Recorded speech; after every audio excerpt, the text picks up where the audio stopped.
صلی اللہ علیہ وسلم صلی اللہ علیہ وسلم صلی اللہ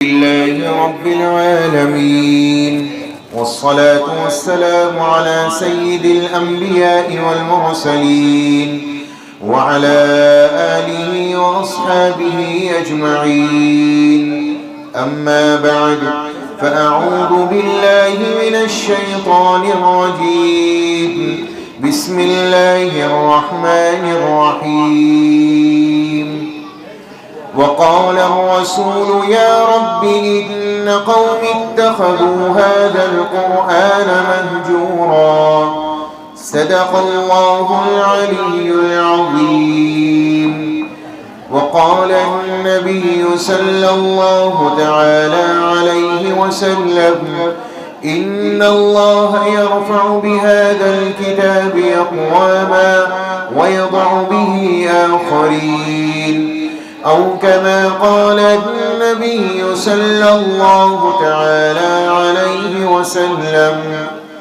درود شریف پڑھ لیجیے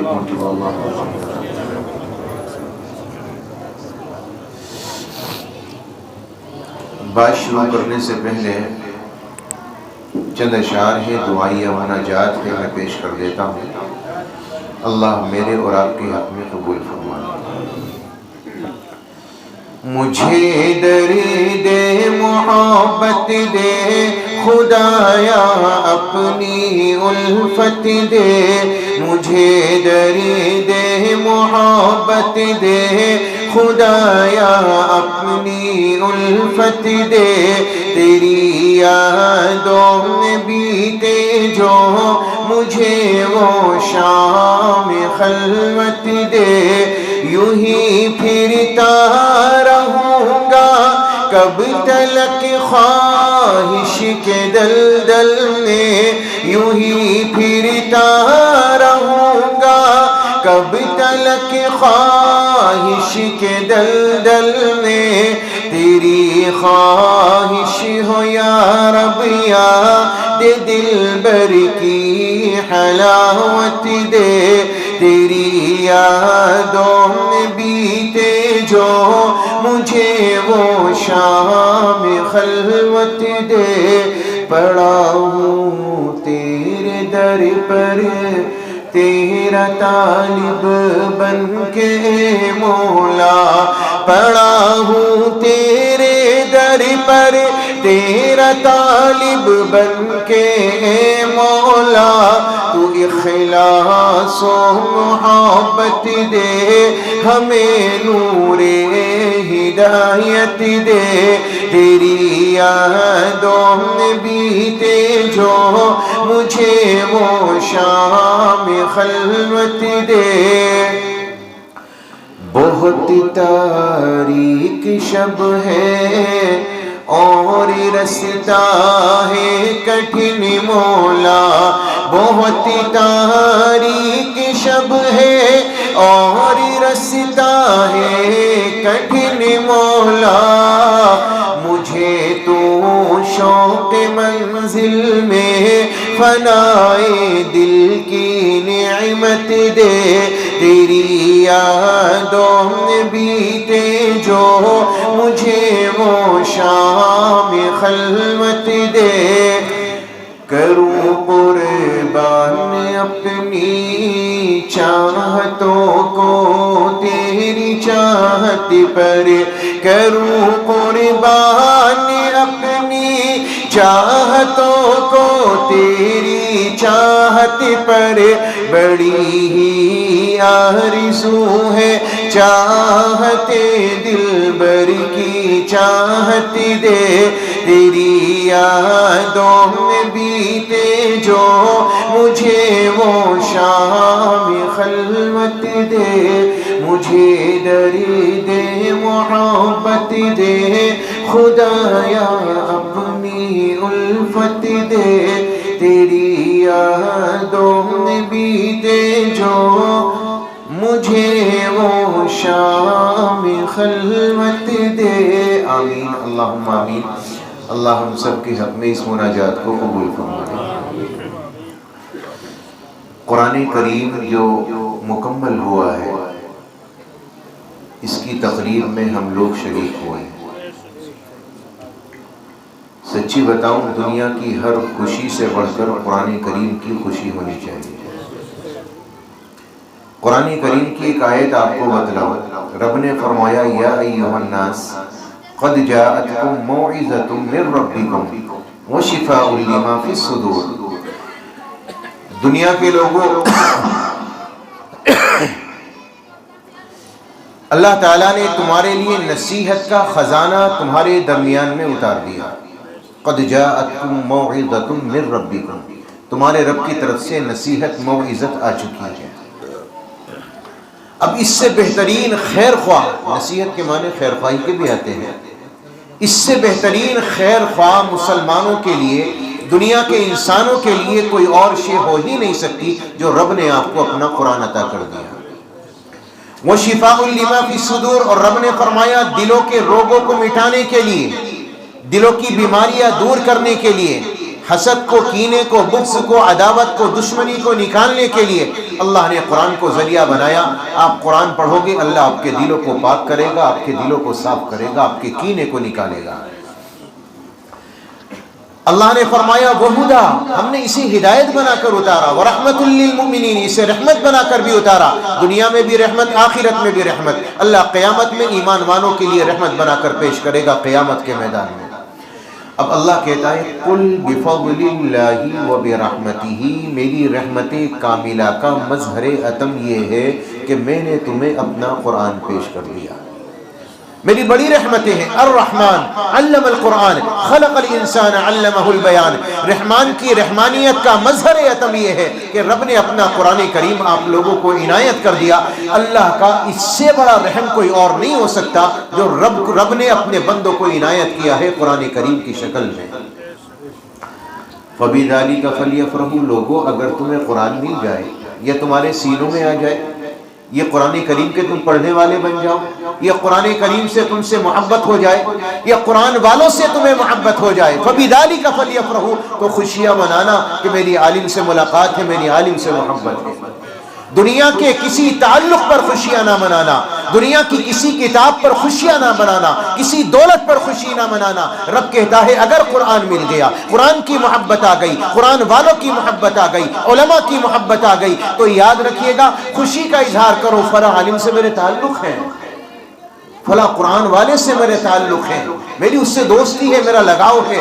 نبی پاک علیہ الصلوۃ والسلام نے بھی فرمایا، اللہ خود کہتا ہے فَبِذَلِكَ فَلْيَفْرَحُوا. قرآن آ گیا، قرآن والے آ گئے، اب خوشیاں مناؤ.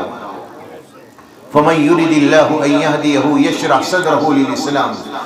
اللہ نے قرآن کریم میں فرمایا میرے بندو جب میں کسی کی زندگی بدلنا چاہوں، جب میں کسی کے لیے پیار کا، محبت کا اظہار کرنا چاہوں، بلکہ دوسرے لفظوں میں یہ کہیے اللہ جس سے محبت کرنا چاہے، اللہ جس سے پیار کرنا چاہے تو اللہ کیا دیتا ہے؟ کیا دولت دیتا ہے؟ کیا بنگلے دیتا ہے؟ کیا گاڑیاں دیتا ہے؟ نہیں نہیں نہیں نہیں. اللہ نے فرمایا اَن يَهْدِيَهُ يَشْرَحْ صَدْرَهُ لِلْإِسْلَامِ.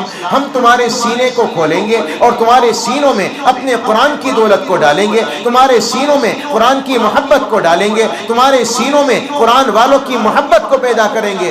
اگر تمہارے سینے قرآن والوں کی محبت سے بھر گئے، سمجھنا اللہ نے تم سے محبت کرنی شروع کر دی، اللہ نے پیار کرنا شروع کر دیا تم سے. وَمَن يُرِدْ أَن يُضِلَّهُ يَجْعَلْ صَدْرَهُ ضَيِّقًا حَرَجًا. اور جب اللہ کسی کو گمراہ کرنے کا فیصلہ کرتا ہے تو سینہ قرآن کے لیے، قرآن والوں کے لیے تنگ کر دیتا ہے. نہ پھر قرآن کی محبت ہوتی ہے، نہ علماء کی محبت ہوتی ہے. اور یہ کوئی فتویٰ نہیں کسی مفتی کا، یہ کسی ادارے کا فتویٰ نہیں، یہ تو اللہ کے قرآن کی آیتیں ہیں، اللہ کے قرآن کی آیتیں. جناب رسول اللہ صلی اللہ علیہ وسلم نے فرمایا ان کا مقام تمہیں کیا دیکھنا ہے؟ قیامت میں دیکھنا. یشفع یوم القیامت ثلاثہ.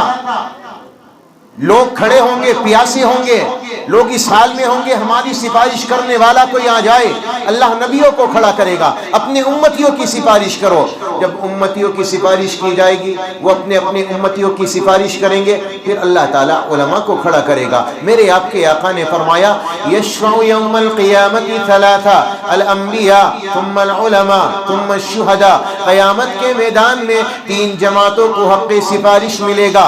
اللہ نبیوں سے کہے گا لوگوں کے سفارشی بن کر کھڑے ہو جاؤ، آپ جس پر ہاتھ رکھو گے اللہ اسے جنت میں داخل کرے گا۔ اس کے بعد اللہ علماء سے کہے گا اب تم کھڑے ہو جاؤ، اپنے جاننے والے، اپنے پہچاننے والے، اپنی معرفت والے، آپ سے محبت کرنے والے، آپ جس پر ہاتھ رکھو گے اللہ اسے جنت میں داخل کرے گا۔ الترغیب و ترہیب کی روایت تاجدار مدینہ امام الانبیاء کا فرمان عالیہ، میرے آپ کے آقا نے فرمایا جنت کے دروازے پر ایک عالم کھڑا ہوگا، ایک عابد کھڑا ہوگا، اللہ تعالیٰ عبادت کرنے والے سے کہے گا جا میرے فضل سے جنت میں چلا جا، عابد کودتا ہوا چلا جائے گا، عالم کھڑا رہ جائے گا۔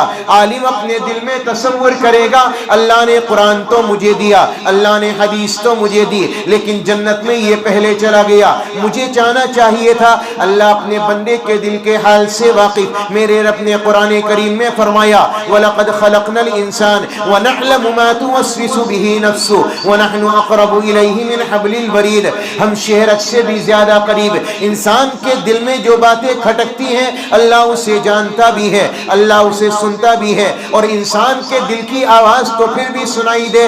میرے آپ کے آقا نے فرمایا کالے پہاڑ پر، کالے جنگل میں، کالی رات میں کالی چیونٹی جب چلے اللہ اسے دیکھتا بھی ہے، اور خالی دیکھتا ہی نہیں بلکہ اس کے چلنے کی جو آواز ہوتی ہے اللہ اسے بھی سنتا ہے۔ اللہ اپنے بندے کے دل کے حال سے واقف عالم دین کو بلائے گا اور یہ کہے گا میرے بندے میں نے تجھے جنت میں اس لیے نہ جانے دیا کہ اس کو اکیلے جانا تھا، اسے تنہا جانا تھا، اور میں نے تجھے اس لیے روکا ہے اشفع لمن شئت۔ نبی کے الفاظ ہیں، نبی نے فرمایا تو جس پر سفارش کا ہاتھ رکھنا چاہتا ہے رکھ، اکیلے نہ جا، اپنے ساتھ لوگوں کو جنت میں لے کر جا۔ اشفع لمن شئت، جس پر تو ہاتھ رکھے گا وہ جنتی ہوگا۔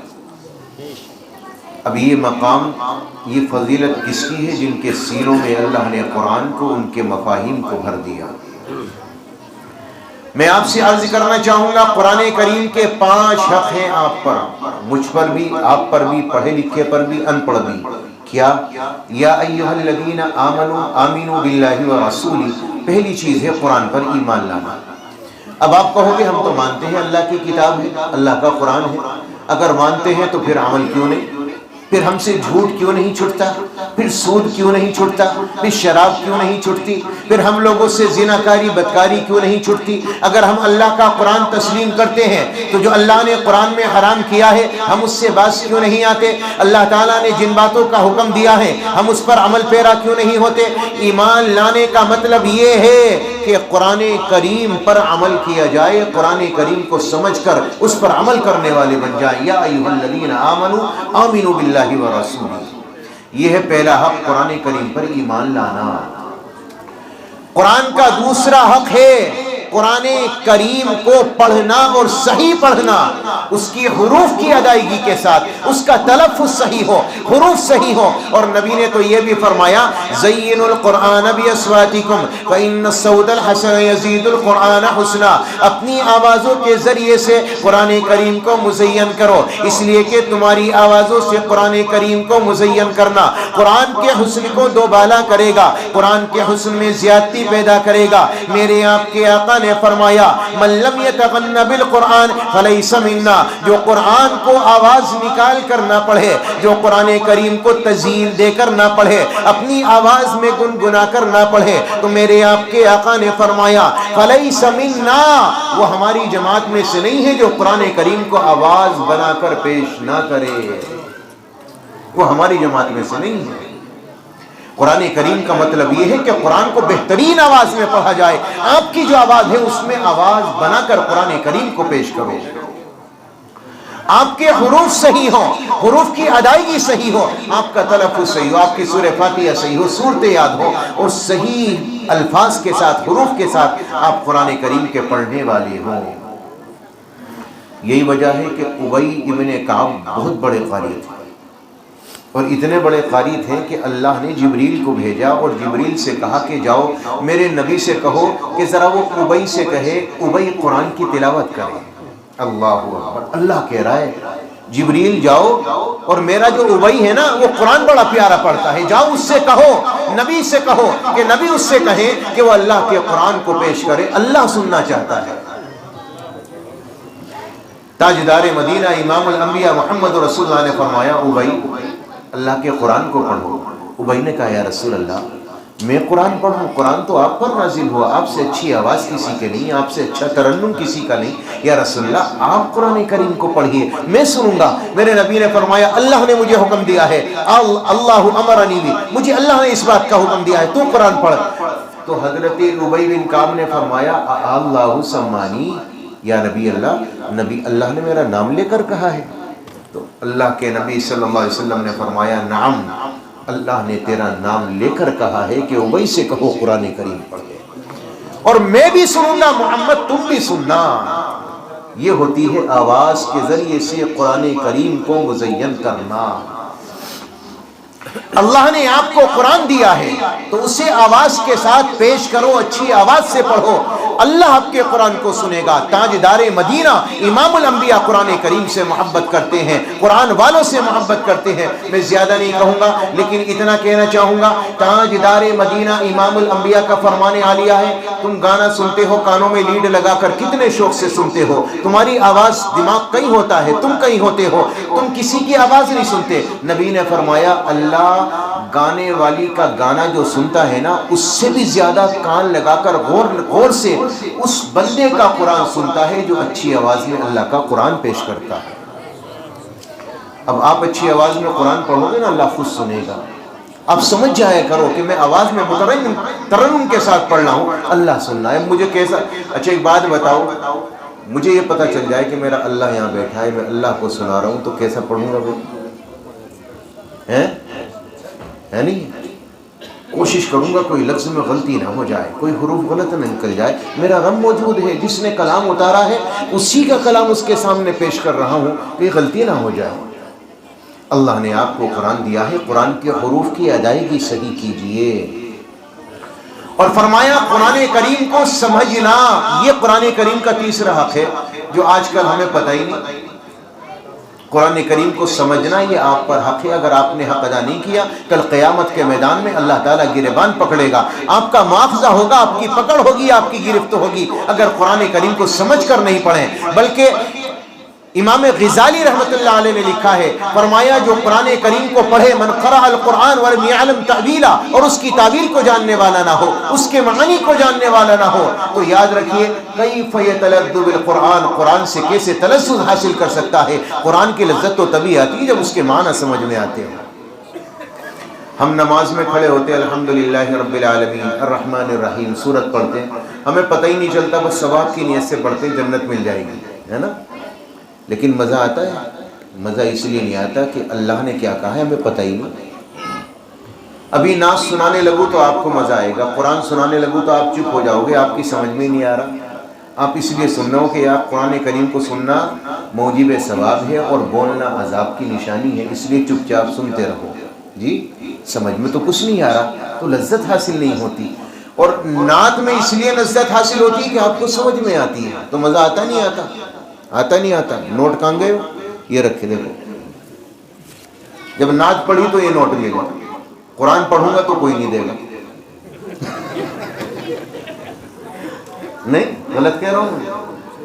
ایسا ہی ہے نا، چونکہ وہ آپ کو میرا مقصد یہ وہ آپ کو سمجھ میں آ رہی ہے تو آپ کا دل مچل رہا ہے۔ قرآن اگر ایسی سمجھ میں آنے لگے اللہ کی قسم نماز میں آپ کا آنسو نکلیں گے، صحیح بتا رہا ہوں آپ کو مزہ ہی الگ آئے گا پھر قرآن کریم کو پڑھنے۔ اللہ تبارک و تعالیٰ نے تیسرا حق یہ رکھا قرآن کریم کو سمجھا جائے، چوتھا حق قرآن پر عمل کیا جائے۔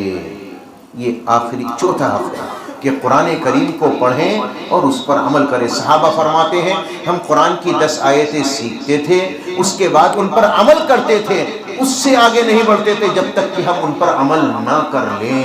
یہ صحابہ کا مزاج تھا۔ کہ صحابہ اپنی زندگی میں آیتیں پڑھ کر اپنی زندگی میں اتارتے، اس کے بعد آگے پڑھتے، اس کے بعد آگے پڑھتے۔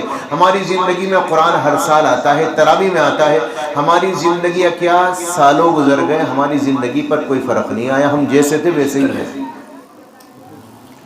سچی بتاؤں ہمیں 50 سال میں ایک سجدہ بھی محبت والا نصیب نہیں ہوا۔ محبت والے سجدے کی بات کر رہا ہوں، عام سجدوں کی بات نہیں کر رہا، محبت کا سجدہ جس میں جانے کے بعد زمین کو قرار آ جائے اور زمین کا کلیجہ ٹھنڈا ہو کہ ہاں آج میرے اوپر کوئی سجدہ کرنے والا آیا ہے، اور رب کی محبت میں جھوم کر جب وہ سبحان ربی الاعلیٰ پڑھے تو اللہ تعالیٰ عرش پر فرشتے اس کے جھومنے لگے، ہاں کوئی ہے زمین پر سجدہ کرنے والا۔ وہ سجدہ ہمیں زندگی بھر نصیب نہیں ہوتا۔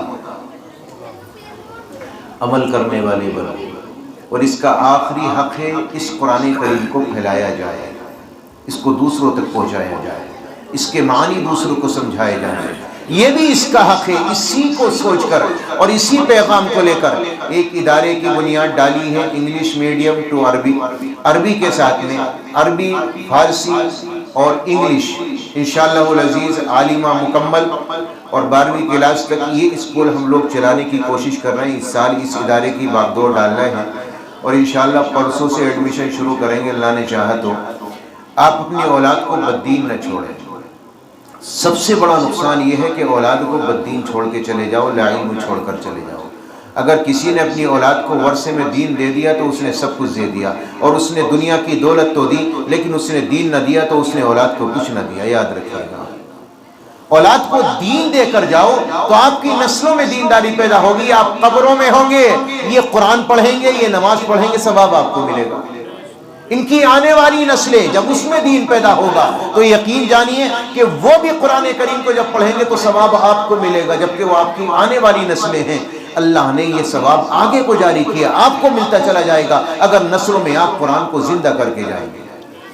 اور ایک چیز بتاؤں، نسلوں میں قرآن کو زندہ کرنے کا طریقہ کہ قرآن نسلوں میں کیسے آئے گا؟ قرآن اور قرآن والوں سے محبت کرو، قرآن اور قرآن والوں سے محبت کرو۔ میرے والد حافظ تھے، مرحوم اللہ مغفرت فرما دے، دونوں والدین دنیا سے چلے گئے، اللہ جنت الفردوس میں اعلیٰ مقام دے، ان کے درجات بلند فرمائے۔ بڑی محنت و جستجو کے بعد انہوں نے یہاں کھڑا کیا۔ مجھے آج بھی وہ منظر یاد ہے کہ جب والدہ کی طبیعت خراب ہوتی تھی تو والد صاحب میرے کپڑے دھوتے تھے اور مجھ سے کہتے تھے تو تقریر یاد کر، میں تیرے کپڑے دھوتا ہوں، اور پریس کر کے مجھے تیار کر کے دیتے، اور مسجد میں جا کے میں تقریر رٹی ہوئی کرتا، اور وہ صبح سے شام تک رٹی ہوئی تقریر 10 منٹ کی ہوا کرتی تھی، بڑی مشکل سے۔ مجھے یاد ہے کہ میری والدہ اس وقت یہ کہا کرتی تھی کہ قرآن کریم کو پڑھنے والے جو بچے جاتے ہیں مجھے انہیں دیکھ کر بڑی خوشی ہوتی ہے، بڑا پیار آتا ہے مجھے۔ والد کی صحیح اور ماں کی تمنا، شاید اس کی وجہ سے اللہ نے نسل میں قرآن کو زندہ کیا ہے۔ سچی بتا رہا ہوں آپ کو، قرآن کریم سے محبت، قرآن والوں سے محبت آپ کی نسلوں میں قرآن لے کر آئے گی، یہ بات یاد رکھنا۔ اور اگر آپ قرآن سے، قرآن والوں سے نفرت کرو گے، اولاد نسل بددین پیدا ہوں گی، منکر پیدا ہوں گی، مشرک پیدا ہوں گی، آپ تصور بھی نہیں کر سکتے۔ اس لیے قرآن کریم کو پڑھو، اس پر عمل کرو، اس کو سمجھو، اسے پہنچاؤ، اولاد کو دیندار بنا کر جاؤ، انہیں دین سکھا کر جاؤ۔ اگر آپ نے دین نہیں دیا تو کچھ نہیں دیا۔ آپ قبر میں چلے جاؤ، 4 دن غائب ہو کر دیکھو، اللہ کی قسم ہمیں لگتا ہے ہم اپنی فیملی کے لیے بڑے ضروری ہیں، 4 دن غائب ہو جاؤ گے نا تب پتہ چلے گا سب اپنی زندگی میں موج مستی میں مزے لیتے ہیں، کسی کو کوئی پرواہ نہیں ہوتی۔ صبح کو جنازہ اٹھا، دوپہر کو، شام کو منہ میں لقمہ اتر جاتا ہے، اس سے آگے برداشت نہیں ہوتی، بھوک لگتی ہے۔ اگلا دن آیا تو پھر چہرے پر خوشی، اگلا دن آیا تو روز مرہ کے معمول، اگلا دن آیا تو ساری زندگی ختم، ٹھیک ہے تھا کوئی دنیا سے چلا گیا، دکھ بڑا ہے، کچھ دنوں تک دکھ رہا وہ بھی ختم ہو گیا، کوئی نہیں یاد کرنے والا۔ اولاد کو اگر دین دے گئے، انہیں دین کے سانچے میں ڈھال گئے، یہ قرآن پڑھے گی، نمازیں پڑھے گی، چاہے دعا بھی نہ کرے تب بھی ثواب کا کھاتا برابر لکھا جائے گا۔ تو کریں گے انشاءاللہ، اللہ تعالی ہمیں عمل کی توفیق عطا فرمائے۔ یہ ادارہ کھلا ہے، آپ اس کی طرف توجہ فرمائیں اور اپنی بچیوں کے داخلے کرائیں، اپنے بچیوں کو بددین نہ بنائیں۔